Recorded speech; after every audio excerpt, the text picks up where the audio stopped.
Nola gorde errautza kolkoan izeneko poema liburua aurkeztu du gaur Miren Agurmea idazleak.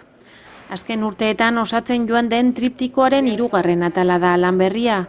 Orain dela 7 urte Kristalezko begi bat novelan idazkuntza baratzea lantzearekin konparatzen zuen Meabek.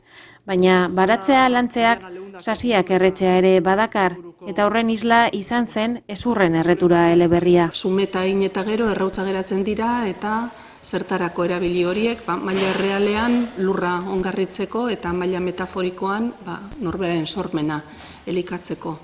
Beraz, liburu hau da aldi bateko 3. eta 15 eta 16 mendeko Flandesko pinturan bezala, atal bakoitza bere gaina izan arren, 3 artean babesten dute eta batasun bat osatzen dute. Liburuan topatuko dugu poema luze bat, hasieran metodoa izenekoa, hain zuzen ere errautza gordetzeko metodorik ez dagoela, adierazten duena, eta 6 partetan zatituta dago, parte bakoitza da liburu egituratzen duten 6 atalen aurrerapen moduko bat.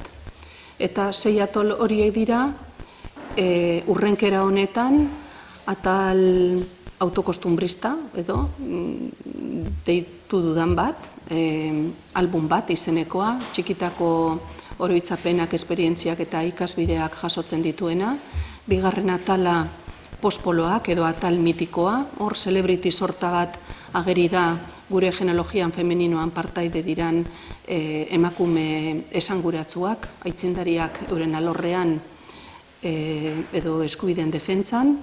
3. atala bidaia alegoriko bat da, neguko bidaia, Schuberten Lied ziklotik hartutako izenburua da, eta bakardadearen eta erresilientziaren bidea dela esango genuke. Bidaiariak bidean zer topatu, behatu eta hortik mezu bat jasotzen du. 4. atala, Tempo Justo, atal soziala da, munduan kezkarragarri ditugun arazoak ekarri nahi izan ditut paperera, baina baita ere arazo hori begira eta indarkeria hori begira norberaren kontzientziak ze jokabide daukan hausnartuarazi. Eta amaitzeko, 5. atala dator gero, atal elegiakoa, hileta kantu luze bat da, 2 dolu ageri dira, bata desamodioaren dolua, horrek dakartzan inkomunikazio, nostalgia, mendeku goze eta bestelakoekin, eta beste dolua da dolu eriotzondoko dolua, eta horren inguruko damu, mineria eta maitasuna. Atal elegiakoren ondoren liburua amaitzera dator atal metaliterario. Izen ironikoa dauka atal horrek, estigma zorizkoa,